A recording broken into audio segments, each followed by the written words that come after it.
Hey everybody, welcome back to DeHaven Family Farm. Today we're going to be doing some upgrades to Little Blue behind me. Each of these upgrades that we're going to do, I'm just going to show you briefly as we go. This is not going to be like a how-to video, but just kind of showing you some of the steps we're taking to upgrade things a little bit here on the tractor. So also this video may encompass multiple days. As different parts and things come in, I'm going to add to the video, and that way it'll just be one video instead of a bunch of little videos. So if you see me change clothes, it's not that I change clothes during the day, it's just that it's a new day. So let's get this video started. So the first thing that we're going to do is install this tough top canopy for the tractor, for the roll bar. I've been working on assembling it here. It's pretty straightforward as far as the assembly goes. The instructions are okay. Just to talk briefly about the canopy itself, it's not exactly what I thought it was going to be. The mounting brackets and things are built pretty decent. This was not an expensive top by any means. So right now we're looking at sort of the bottom. This would be the top that is up in the air here.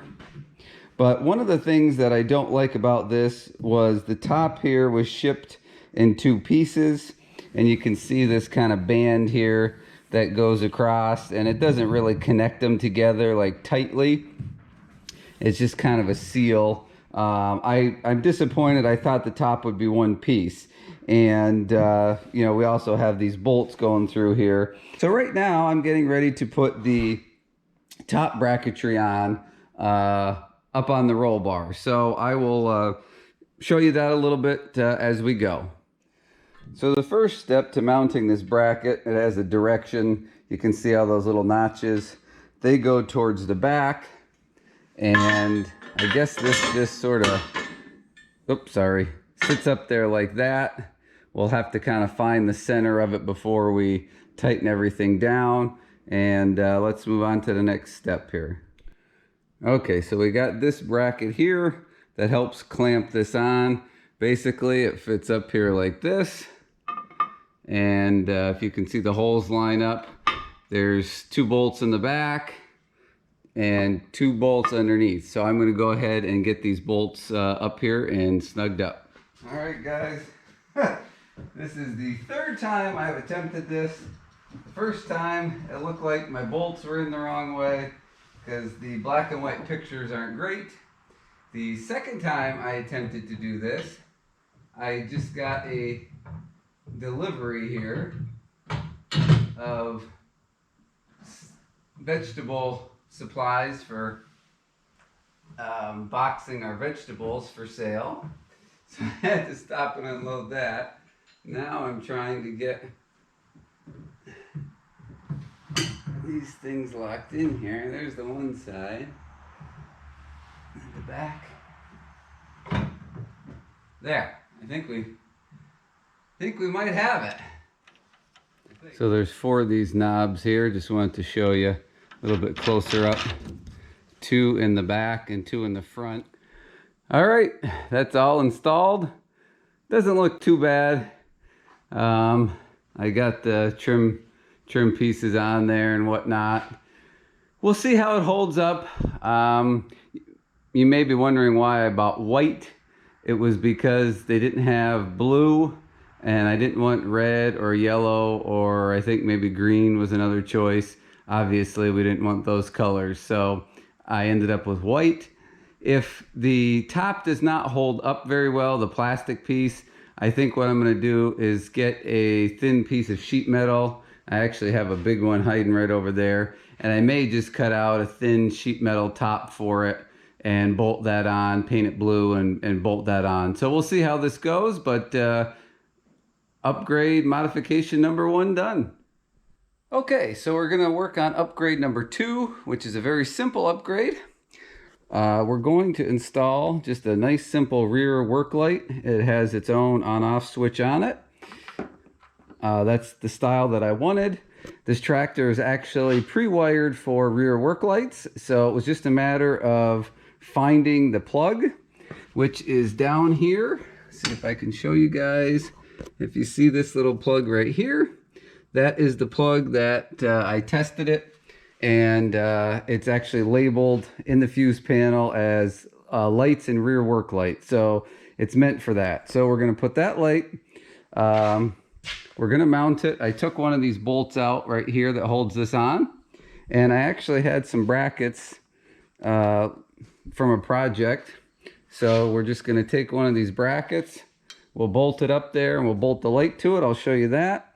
And okay, so let's get our light started there. It came with the washer, a lock washer, and a nut. So we'll get those guys started on there. And we won't know exactly really where to position this at the moment, but it doesn't matter a whole lot because any light that's on here now is better than what light was on here before, which was nothing. Okay, we're back in the dark. I think the light is actually still on, so the key has to be on. Yep, there she be. It's still daylight out. I did shut the garage light off. I was trying to get a rough idea of how this was going to look back here. You can see it shining right at the furnace. I wasn't sure. It may have to be angled down a little bit, but I mean, there's a decent amount of light there. I wasn't sure, you know, we still need to angle the thing, but I actually think I'm going to leave it right there for now and just tighten up the bolts, which you can't see here in the dark. So let me tighten this up. Like I said, it's got the on-off switch right on it, which I like. I'm going to tighten this bolt up, and then I'll bring you back quick and just show you the final product here. All right, this is what we have from the back here. Everything's all tightened up. You know, I can reposition it, tip it up or down, and tip it left and right if I have to in the future. So, you know, the possibilities are there. But basically, real quick, everything's in wire loom. It was heat shrink connectors. Just basically goes down, and like I said, I have a loop of wire here and goes down and plugs in. So simple project. So the mod number 2 is done. Okay, so that last clip that you just saw, this video, was almost 2 weeks ago. Just getting back to this video here now. A couple reasons for that.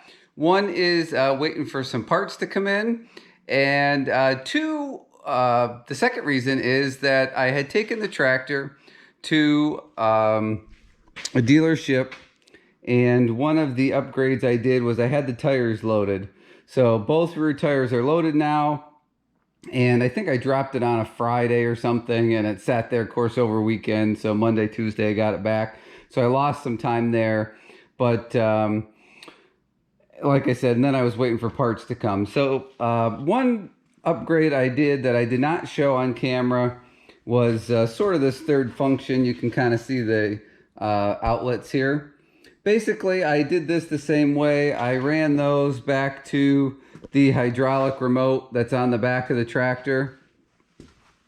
There's a single remote there that I can use for various things. So I did not bother to show that or go into great detail about it since I had already done a video on it.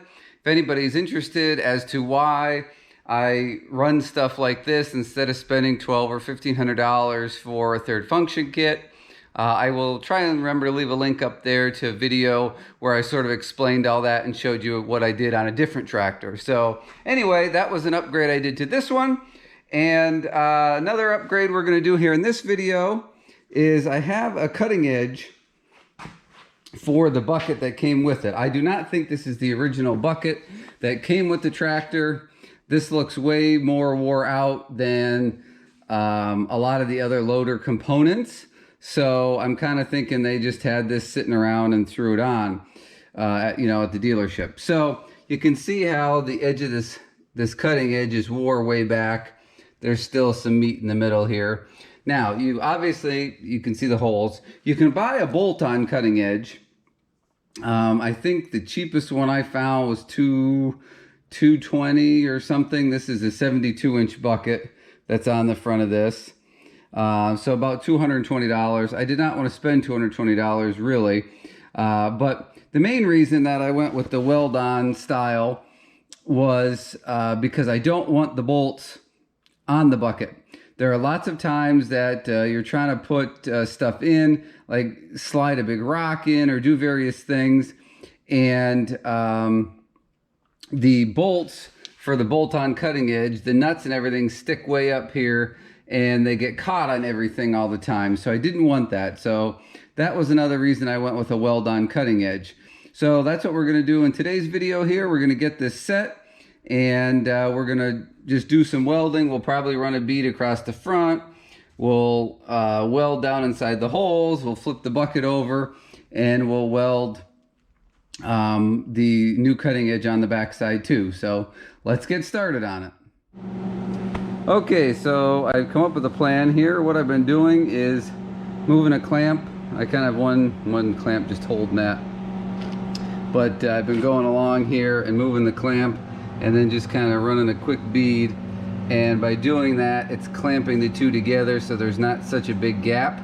And I'm going to continue to tack that all the way down. Again, you can see that big hole there. I'm able to get rid of that by clamping the two together. So I'm going to keep welding on this.